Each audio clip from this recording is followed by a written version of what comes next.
Hi ළමයි කොහමද ඉතින් ගොඩ දවසෙන් වීඩියෝ එකක් කරන්න බැරුණා. දැන් ඉතින් ඔයාලට කුමාරියක් කරලා කෑම හදන වීඩියෝ බලා ගන්න පුළුවන් මේ දිගටම. ලංකාවටත් යන්න ළඟයි. ගියාට පස්සෙත් මම වීඩියෝ දාන්නම්. ඔන්න බලන්න දැන් මම අද කෑමක් හදා ගන්නවා. මේක ඔයාලා කඩෙමුත් තරම් කාලා ඇති. මම මේ අරගෙන තියෙනවා මෙන්න සුදු ලුණු බික් තුනක් අරන් තියෙනවා. දෙයි පොඩි කෑල්ලක්. මෙන්න මිරිස් අරන් තියෙනවා. Bell pepper. ලුණු මේ වගේ ලොකු ලුණු ගෙඩියක් මම ලොකු ලුණු ගෙඩියෙන් 3 කාලක් අරන් ලොකුවට කපාගෙන තියෙන බෙන්ඩර් කරන හින්දා මේ සූදුරු කොළ ඔයාලා දන්නවා ඇති. ඒ ටිකත් මේ වගේ අවුරක් විතර අරන් මම සුද්ධ කරලා ඔදලා අරගත්තා. මම දැන් මේ ටික ඔක්කොම එකතු කරගන්නවා මේ බෙන්ඩරේට. මේ වගේ බෙන්ඩරයක් අරගමු. ඉස්සලාම ලුණු ටිකම එකතු කරන ලුණු පොඩ ලොකුවට කපාගෙන තියෙන හින්දා.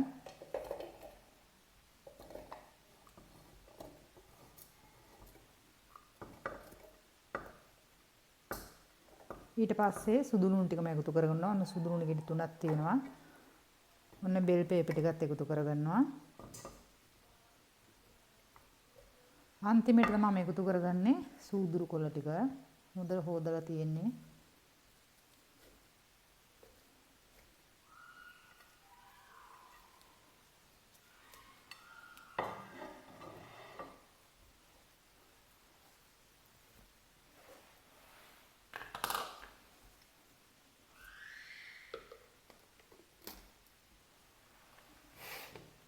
බලාගෙන ඒ ටික සේරම එකතු කරගත්තා. ඔන්න මම දැන් බෙන්ඩර් කරගන්නවා.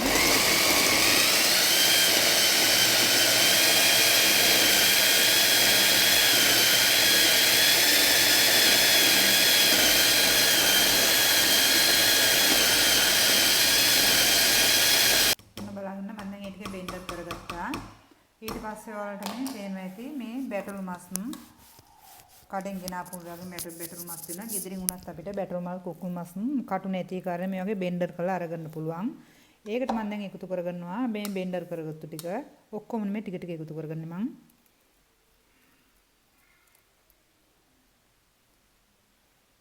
ඊට පස්සේ අපි කවලම් කරගමු හොඳට.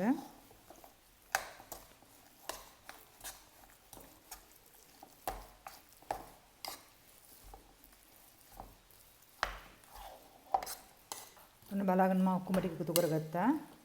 දෙපාරකට එකපාරම නෙමෙයි දෙපාරකට මම එකතු කරගත්තා. දැන් මේ ටික අපි හොඳට කවලම් කරගමු.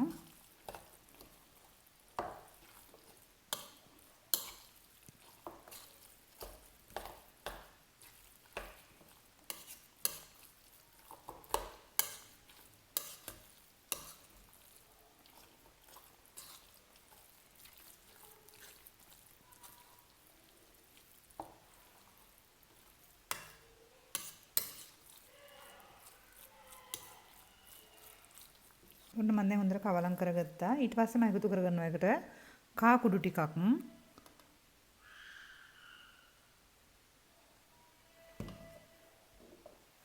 ඒකල 3 පා කුඩු ටිකක්.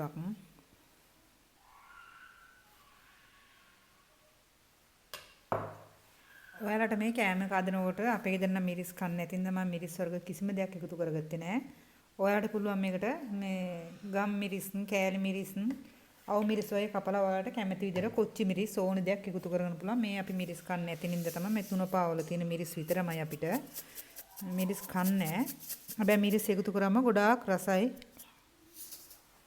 ඊට පස්සේ ඔන්න මම ලුණු ටිකක් එකතු කරගත්තා. දැන් ආපහු අපි ඒකට දෙයි ඩිංගක් එකතු කරගමු.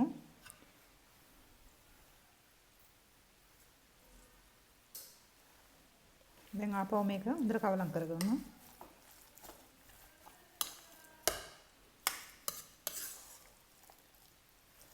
ඔන්න බලාගන්න ඊට පස්සේ අපි දැන් මේ වගේ භාජනයක් අරගමු. මේ oven එකට දාන්න ඕන ඉඳන් මේ වගේ එකක් තමයි හොඳ. අරගෙන මේකට අපි පොල් තෙල් තව අරගන්න ඕන. ඊට පස්සේ අපි දැන් ඔයාලට දන්නවා ඇති මේ වගේ රොටි තියෙනවා කඩවල ගන්න පුළුවන් අපිට. මේ වගේ අරගත්තා. ඒකට මම දැන් හදාගත්තු මස් එක මේ පේනවනේ මේ විදිහට අරගෙන අපි මස් එකෙන් හොඳට මේ විදිහට තුනී කරගෙන රොටියට උඩින් තියලා මෙන්න මේම තුනී කරගන්න.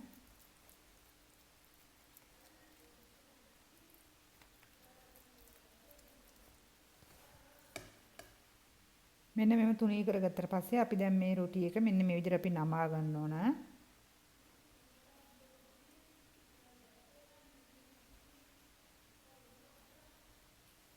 මේ විදිහට අපි නමාගෙන ඉතින් මේක අපි දෙකට ඔයාලට කැමති නම් මේක දෙකට කපා ගන්න පුළුවන්. නැත්නම් කෑලි 3කට කපා ගන්නත් පුළුවන්. ඔන්න ඔය විදිහට මම දැන් මේ මං කපාගන්නේ කෑලි 3කට. ඔයාලට කැමති නම් කෑලි 2කට උනත් මේක කපා ගන්න පුළුවන්.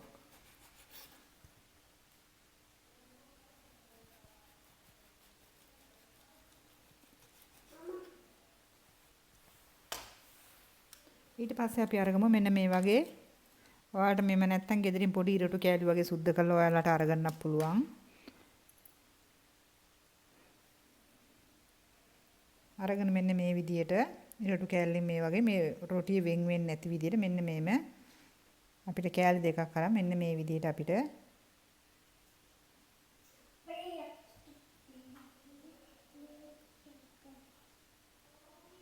මේම හදාගන්න පුළුවන්. ඔන්න පේනවනේ හැලෙන්නේ නැහැ. අර ඉස්ම ටික විතරයි එළියට එන්න බලන්නේ. ඔන්න ඕම හිටවල තියාගන්න පුළුවන්.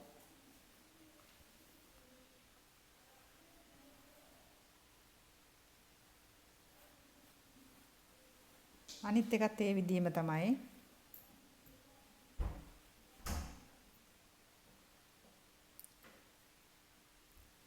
මේම හරහාට මේ විදිහට අර පැත්තේ මේ ටිකක් ඉරටුව මේ වගේ දාගත්තා. අනිත් එකත් මෙන්න මේම දැම්මම වෙන් වෙන්නේ නැහැ.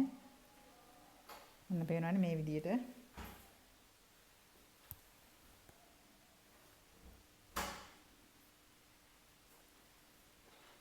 පොඩ්ඩක් අර ඉස්ම එළියට එනවා එක ගණන් ගන්න එපා.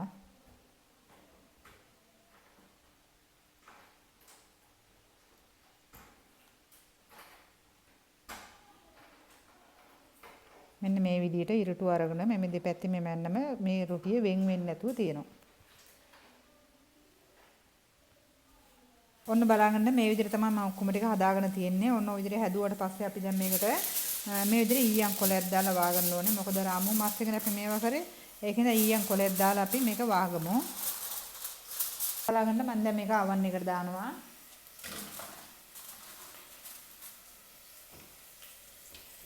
ඔන්න මම දැන් ආවන් එක 450ටම රත් වෙලා තියෙන්නේ. ඒ ගන්නට රත් වුණාට පස්සේ අපි මේ කෑම එක ආවන් එකට දාගන්න ඕන. ඔන්න බලන්න විනාඩි 20කට පස්සේ මම දැන් මේක ආවන් එකෙන් අයින් කරගෙන ඊයන් කොලේ අයින් කරලා බලමු. මතක තියාගන්න අතෙන් මේක අල්ලන්න යන්න එපා. මොකද වාස්ප පිටේලා අත පිච්චෙන්න බලනවා. මෙන්න මේ වගේ මේවකින් තමයි අරගන්න ඕන. එතකොට ඊට පස්සේ මම ඒකට එකතු කරගන්නවා චීස් මොසරෙල්ලා කියන එක. ඒක අපි පීට්සා වලටම දානවා ඔයාලා දන්නවා ඇති. ඒකෙන් මම මේ විදිහට මේ උඩින් ටිකක් එකතු කරගන්නවා. එකතු කරන ආපහු මම oven එකට මම මේක දාගන්නවා.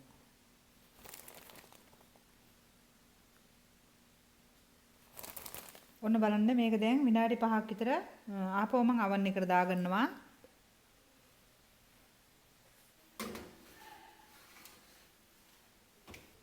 හායි ළමයි කොහමද ඉතින් සනීපේ ඉන්නවද හැමෝම? ඉතින් මම අදත් මගේ වීඩියෝ එකේදී කෑමක් හදන විදිය තමයි ගෙනාවේ. මම මේ කෑම එක මම බැටළු මස් වලින් කලින් හදපු වීඩියෝ එකක් තියෙනවා. මේ බැටළු මස් නෙමෙයි කුකුල් මස් වලින් හදාගන්නේ. ඉස්සෙල්ලාම අපි අරගමු මෙන්න මේ වගේ බෙන්ඩරයක් අපි අරගමු. කෑලි කැපෙන විදිහට මේ වගේ බෙන්ඩරයක් අරගෙන ඊට පස්සේ ඔයාලට පේනවා ඇති මම අරගෙන තියෙනවා ලුණු ගෙඩි දෙකක් කපලා අරන් තිනවා ලොකුවට බෙන්ඩර් කරන ඉඳලා සුදු ලුණු සුද්ධ කරලා අරගත්තේ කපලා නැහැ. බෙල් පේපර් භාගයක් අරගත්තා, කැරට් වල ගෙඩියක් අරගත්තා. මස් අරන් තියෙන මස් ප්‍රමාණය අනුව තමයි මම මේ ලෝලු අරගෙන තියෙන්නේ. මේ ලීස් කපලා අරගෙන තියෙනවා. දැන් මේ ටික ඔක්කොම මම බෙන්ඩර් කරගන්න යන්නේ. බෙන්ඩර් කරලා තමයි කැම ටික හදාගන්නේ. උන්න බලාගන්න. මේ ටික ඔක්කොම එක සැරේ දාලා බෙන්ඩර් කරලා කමන්නේ නැහැ. බෙන්ඩරේ පොඩි ඉඳන් මම ටික ටික බෙන්ඩර් කරගන්නේ.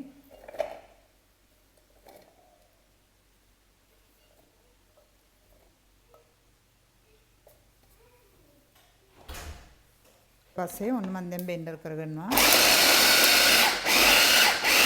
ඔන්න බලන්න ඊට පස්සේ මම ඉස්සෙල්ලාම කැරට් එක එකතු කරගන්නවා. මොකද කැරට් එකක් ඉක්මනට කෙටෙන්න හොරින්ද ලීස් ටික නේ ඉක්මනට කපා ගන්න පුළුවන්.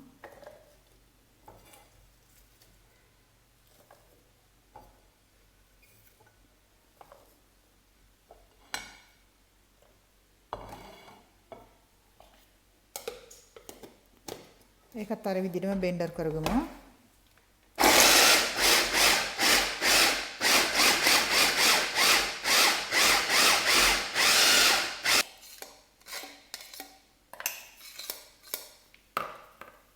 ඔන්න බලන්න ඉතින් මම මේ ටික බෙන්ඩර් කරගත්තා. දැන් ඊට පස්සේ මම අරගන්නවා කටු නැති මස් එක මෙන්න බලන්න මම කපලා අරන් තිනවා පොඩි පොඩි කෑලි වලට බෙන්ඩර් කරගන්න. ඒ ටිකත් මම විදිහට බෙන්ඩර් කරනවා. ඒතර මේ බෙන්ඩරේ ඕදන්න කරන්න ඕනේ නැහැ. ඒකටම අපිට මේක එකතු කරගන්න පුළුවන්. කටු නැති මස් එකකින් තමයි අරගන්න ඕන.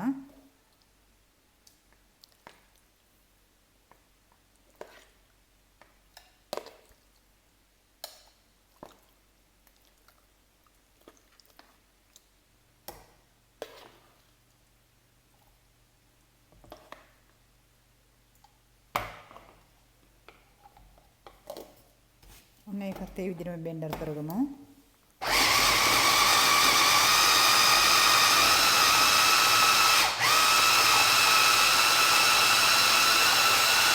ඔන්න බලාගන්න මම දැන් මස් ටිකත් ඔන්න සේරම බෙන්ඩර් කරගත්තා. ඔය විදිහට බෙන්ඩර් එක කරගත්තොත් තමයි හොඳ බෙන්ඩර් තමයි ඔක්කොම ටික බෙන්ඩර් කරලා අරගන්න තියෙන්නේ. බැටල් මස් එක නම් මම මේ කරගත්තා නෑ කඩවල තියෙන ඒ වගේ චූටික කපාගත්තු මස් තියෙනවා. අපි දැන් බෙන්ඩරේට දාගන්නකොට එකපාරම ගොඩක් දාගන්න එපා. එතකොට මේ යට ටික විතරයි ඇඹරෙන්නේ උඩ ටික ඇඹරෙන්නේ නෑ. ටික ටික දාලා බෙන්ඩර් කරගත්තම ලස්සනට ඒ ටික අපිට හදාගන්න පුළුවන්. ඔන්න බලාගන්න දැන් මේ ටික ඔක්කොම මම බෙන්ඩර් කරගත්තා. මම දැන් මේකට එකතු කරන දේවල් ටික මම පෙන්නනවා. ඔයාලට මම පෙන්නන්නේ කොත්තමල්ලි කුඩු තමයි ඉස්සෙල්ලාම එකතු කරගන්නේ.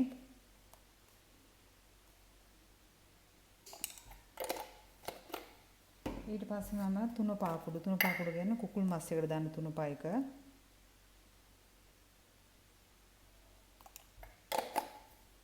කා කුඩු ටිකක් අපි ඒකට එකතු කරගමු.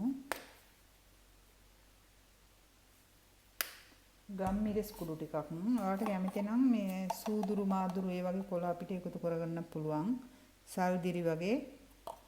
මම ගම්මිරිස් මේකට ගොඩක් එකතු කරගත්තම රසයි මම ගම්මිරිස් අඩුවෙන් එකතු කරගන්නේ අපේ ගෙදර ගම්මිරිස් මේ සැර කන්න නැති නිසා මම පස්සේ අපිට මිරිස් එකතු කරගන්නවා.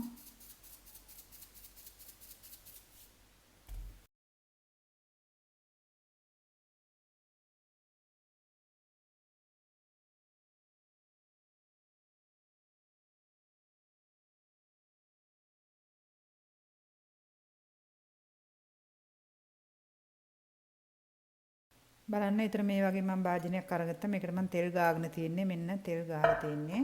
ඊට පස්සේ අපි දැන් අරගෙන මෙන්න මේ වගේ කඩවල වල තියෙන මේ විදිහට ගන්න රොටි මේ සෞදි රටේ නම් තියෙනවා. ඒ වගේ රොටියක් අපි අරගමු. ඊට පස්සේ මෙන්න මේ විදිහට අපිට දත් කුරු ඕනේ වෙනවා. දත් කුරු නැත්නම් ඉරටු හරි කමන්නේ. ඊනියට කෑලා ගන්න පුළුවන්. ඒකේ රොටියක් අරගෙන දැන් මේ රොටියට අපි දැන් මේ ටික මේ මස් ටික එකතු කරගන්නවා.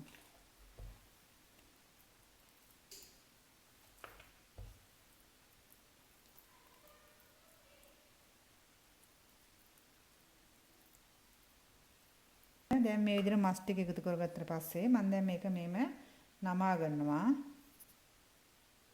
ඔන්න බලන්න. ඒකට අපි දැන් මේක නමනකොට මෙන්න මේ දෙපැත්ත ඉස්සල්ලා මේ කොන් දෙක මේව කරගමු.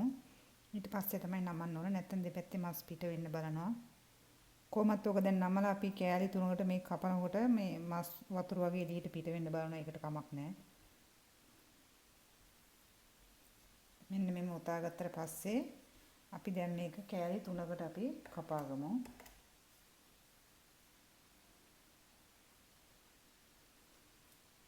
එකපාරම පීය අයියෙන් තෙල අදලා කපන්න හදන්න එපා. ඒතර මස් ටික සේරම එළියට එන්න බලනවා. ඒකෙන්ද හිමීට මෙන්න මේම තමයි ඔක් කපා ගන්න ඕන. මොන කපා ගත්තාට පස්සේ බලන්න මෙන්න මේ විදිහට තියෙනවා.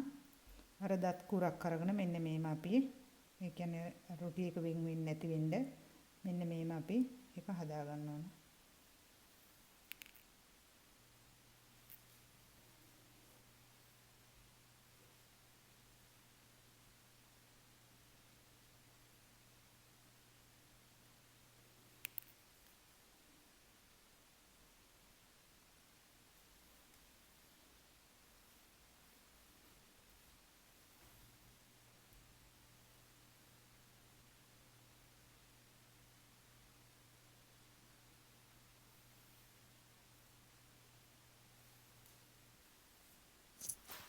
ඔන්න බලාගන්න මම දැන් මේ විදිහට ඒ ටිකත් හදාගෙන ඉවරයි. මේක දැන් විනාඩි 20ක් මම දැන් අවන් එකට දානවා. කෑම එක හදන්න කලින් මම අවන් එක ඔන් කරගත්තා. මොකද අවන් එක රත් වෙලා තිබ්බොත් තමයි විනාඩි 20න් ගන්න පුළුවන් නේ. දැන් අවන් එක රත් වෙලා මේකත් මෙන්න මේ විදිහට හදාගෙන දැන් අපි අවන් එකට දාගමු. ඔන්න බලන්න ওই විදිහට අවන් එක 450ට රත් වෙලා තියෙන්න ඕන. විනාඩි 20යි. විනාඩි 20කට පස්සේ තමයි මම මෙන්න මේක අයින් කරගන්නේ.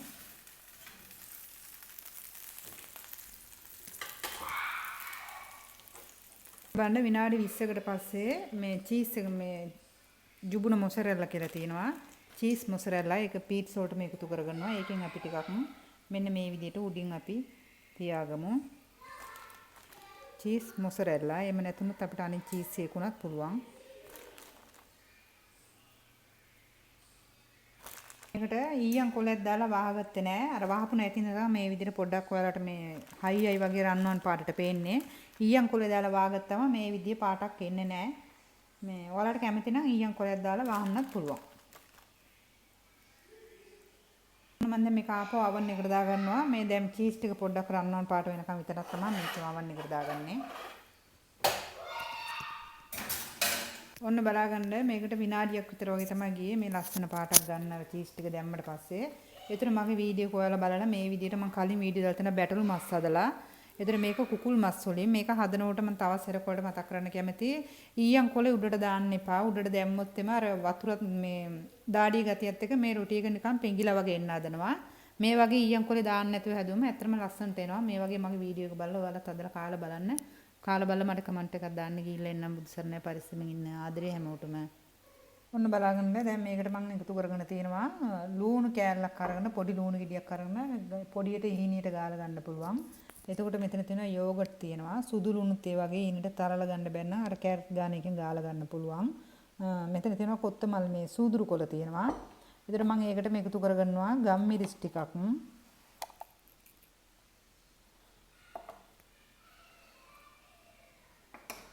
එතන මේකෙන් ඇවිල්ලා මම ඇඳක් විතර එකතු කරගන්නවා. මොන බලාගන්න මේකෙන් මම ඇඳි දෙකක් එකතු කරගන්නේ. ඇඳක් මන්දි මට මේක යෝගට් එකතු කරලා තියෙන ප්‍රමාණයට ඇඳක් මන්දි. මේක ඇවිල්ලා රටකජුලින් හදන ක්‍රීම් එකක් ඔයාලා දන්නවා ඇති ලංකාවේ තියෙනවද දන්නේ නැහැ. මේ රටවල මේ මිනිස්සු කනවා. ඔන්න ඒකෙන් එකතු කරගත්ත ඇඳි දෙකක්. ඊට පස්සේ මම එකතු කරගන්නවා ලුණු කුඩු ටිකක්.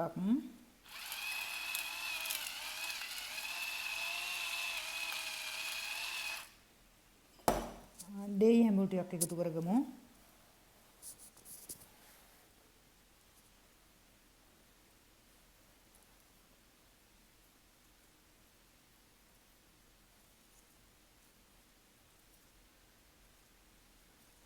ඊට පස්සේ අපි දැන් මේ ටික දෙයි හැඹුල් එකතු කරලා පස්සේ ඔන්න මේ ටික දැන් මම කවලම් කරගන්නවා.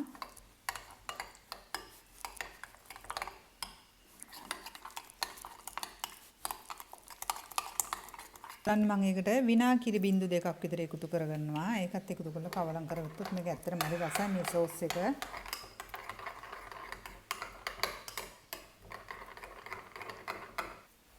ඊට පස්සේ බලාගන්න අපිට දැන් කැමති භාජනයක් අරගන්න පුළුවන්. අරගෙන මම දැන් හදාගත්ත සෝස් එක මේකට මම එකතු කරනවා. එකතු කරලා මෙන්න මේ විදිහට අපි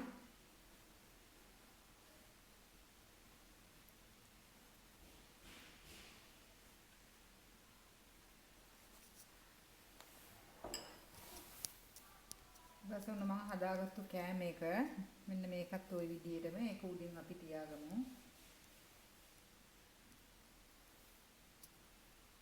ඔන්න බලන්න මේ විදිහට තමයි මම සෝස් එකත් හදන එක මුලින් ඉඳන් ඔයාලට පෙන්නුවා. මේ කෑම එකත් හදන විදිහට මම පෙන්නලා තියෙන්නේ.